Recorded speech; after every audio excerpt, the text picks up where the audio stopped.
bus na nahulog tapos maraming namatay. Mura lang siya, 1K lang.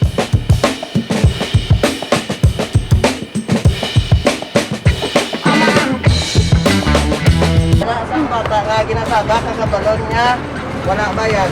Right nyo na nga nagkakumbyon. Once nga ang bata, 4 years old to 5, pwede na siya makapundo, mag-aalin na siya sa puntuhan. Hindi pwede na doon sa bakod. Bagon sa road safety, wala sang sabakay. Ayas, masisiraman siling lang ha.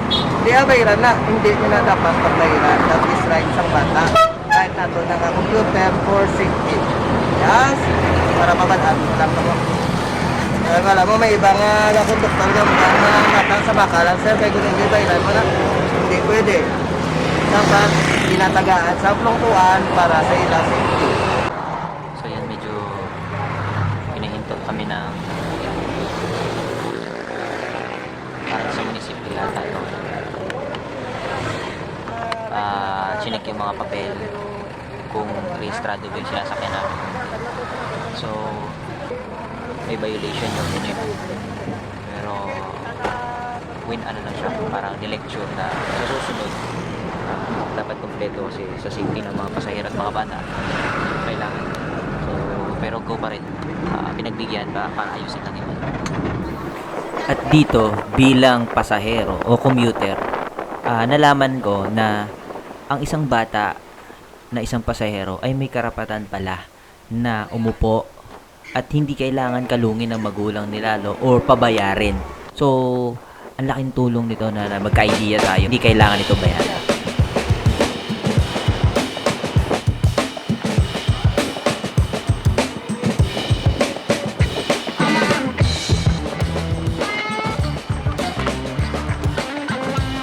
Dito na tayo sa Robinson.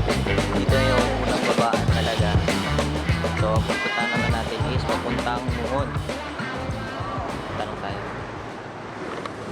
Boss, pwede pa mangkot kung di ko makadto ko sa Muhon, dito ang pinakasakaya pa kadto Antique, no? San Rafael ka na.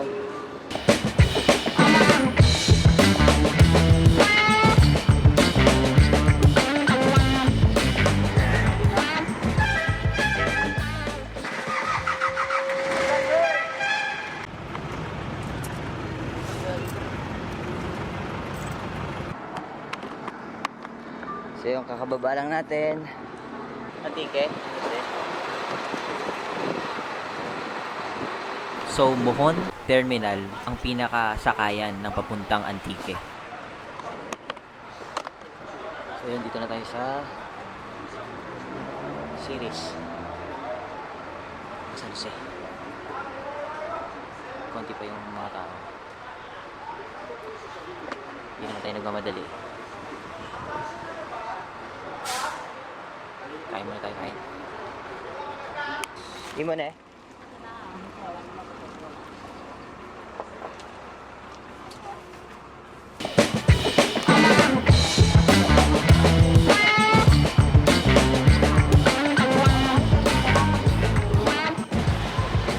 So, 280 ang pamasahe. Dito mapapansin nyo, ang mga taga-bayan, may ibang diskarte sila. May mga produkto na pwede nilang ibenta. Di tulad nung sa may Lanot, hihintayin pa nila yung mga crops nila bago sila makabenta. At dito naalala ko na naman sila na dapat makabalik ako dun. Mabagsakan sila ng mga produkto or diskarte na pwede nilang magamit para makasurvive sila dun habang ginagawa pa nila yung mga crops nila. Sana makabalik tayo dun.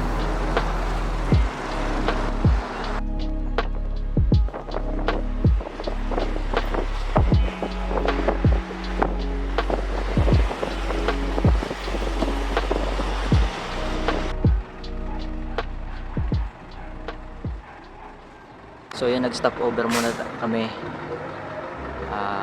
Andyan sa harap yung ano. Kasi alas 12 na ng tanghali eh. So sa other way tayo dumaan papuntang Antique. Siguro mga estimated 2 hours pa ulit. dalawang way kasi to eh. Meron sa parting dagat at parting bundok. Kung naalala nyo, yung sa isang way, sa may parting bundok, dun yung may nadisgrasya na nagtrending na yung bus na nahulog tapos maraming namatay. Dun yung sa parting taas. Pero dito tayo dumaan sa may way ng padagat. So, safe yung daanan natin.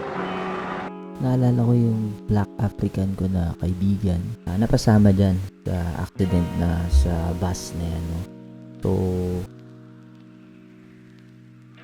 naalala ko yung nagchat-chat pa kami. Tapos, bigla-bigla na lang na biglang nangyari nga yun na accident yung sinasakyan nila. So, nakakalungkot pero okay naman at nakasurvive siya.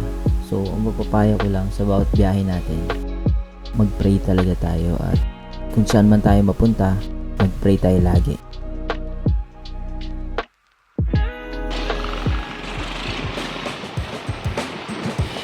And here we are.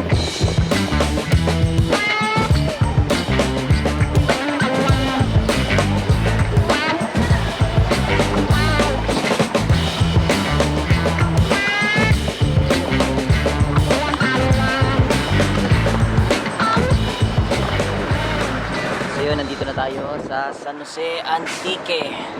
Doon tayo sumakay. So ngayon, ang problema natin,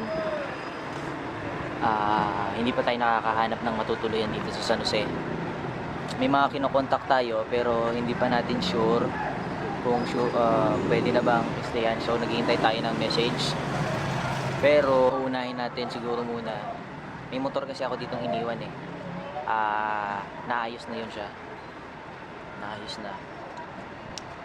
May konting problema lang. Gagamitin natin muna yon para mag-ikot kung saan pwede tayo maghanap ng matutuluyan.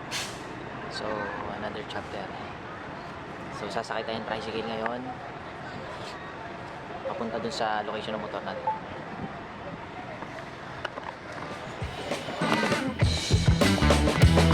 Yay, ano? Sa airport, Badyang.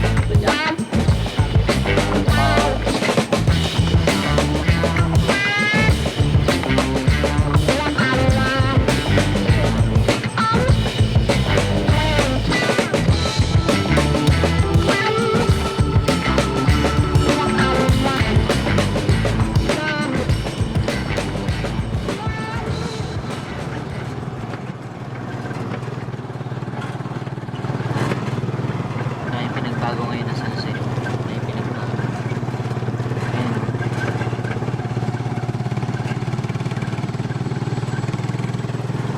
6 months ago lang.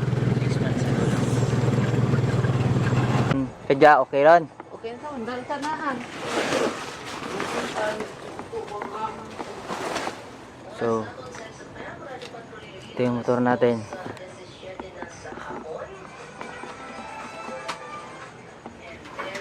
Siyang side mirror.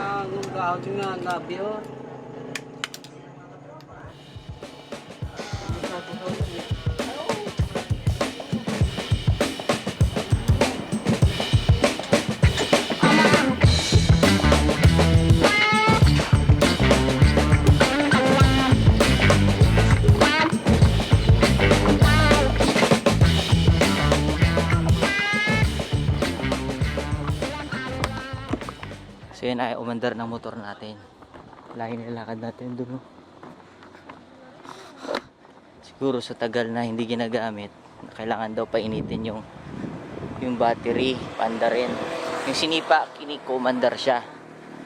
Tapos parang 50 pesos lang yata yun na paggasolina nung inayos. Pinayos ko kasi sa kanila yun eh. So, ito na naman tayo. Lakad tayo. Wala tayong bote. Lagyan natin ng gas.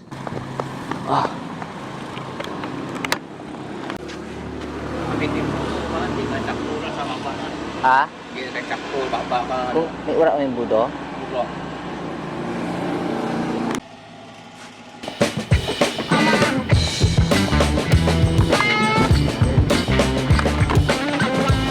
Buti na lang. Inano tayo ng 1.5. Safety tayo tubig. Ay, tubig. Ng gas. Sana umandar mamaya. Lakad ulit. Sayang pamasahe.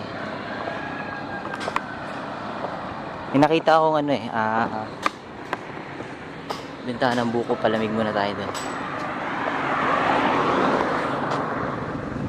Buko, no? 20. Medyo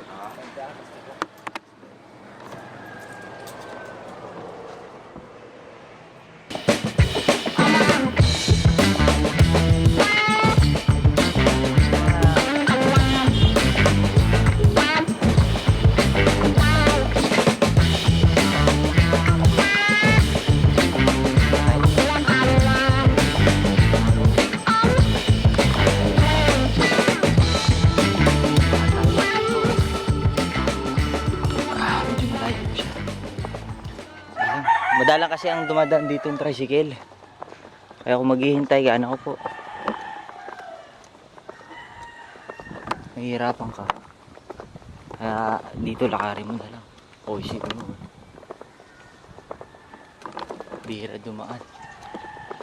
Kaya lakad talaga. Tiis-tiis lang. Yan naman talaga buhay. Kunting tiis-tiis.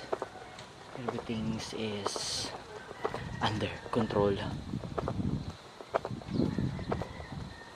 Mas mahirap pa rin yung mga dinaanan natin dun sa kabukiran. Yun nga lang, iba ang init dito sa init doon.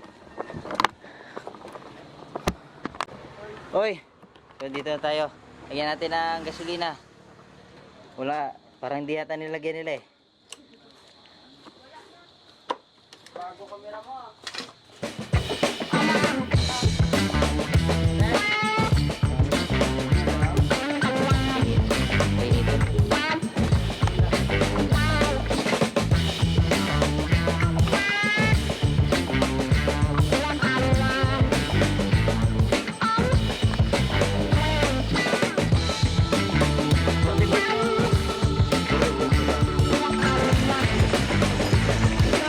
Lawangin na siya.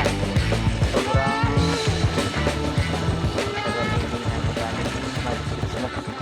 mas ko hindi nagamit eh. Pero bago ako pumunta rito, pinaayos ko muna siya.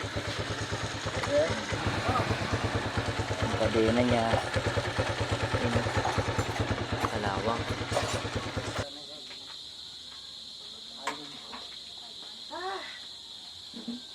Nandar mo yun ako eh. No?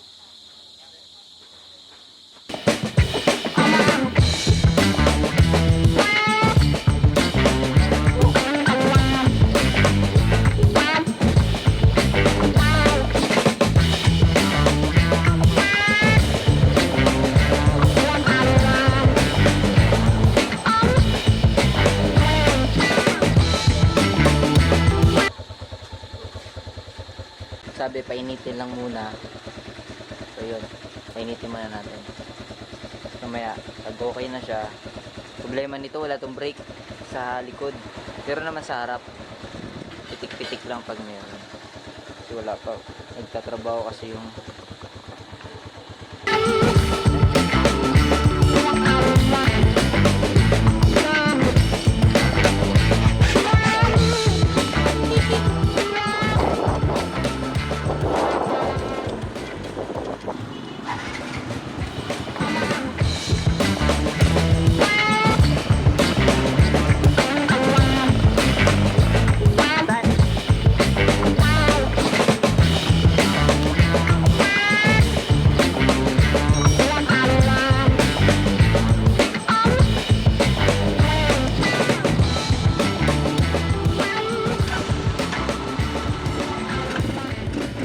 Brad, thank you ah.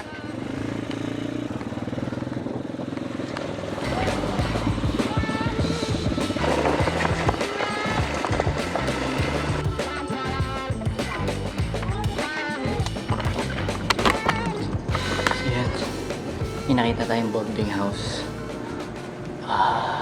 Mura lang siya, 1K lang. Ito yung itsura niya.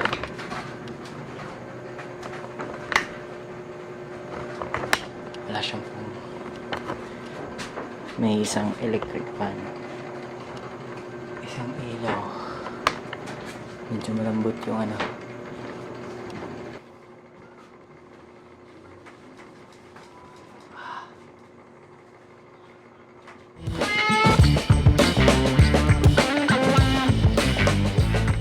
Hirapan ako magpapasok ng motor.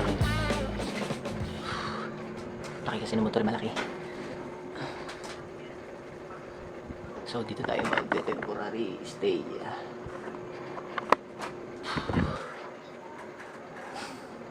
Pagod.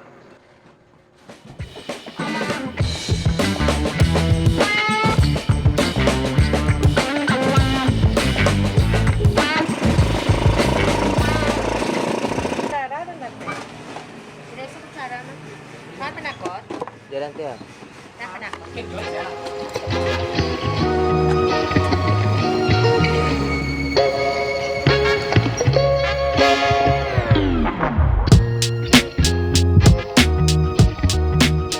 So, ang plano natin ngayon, hanap tayo ng pwede nating pa-sidelinean or makahanap tayo ng spot na pwede tayong mag-start ng business again.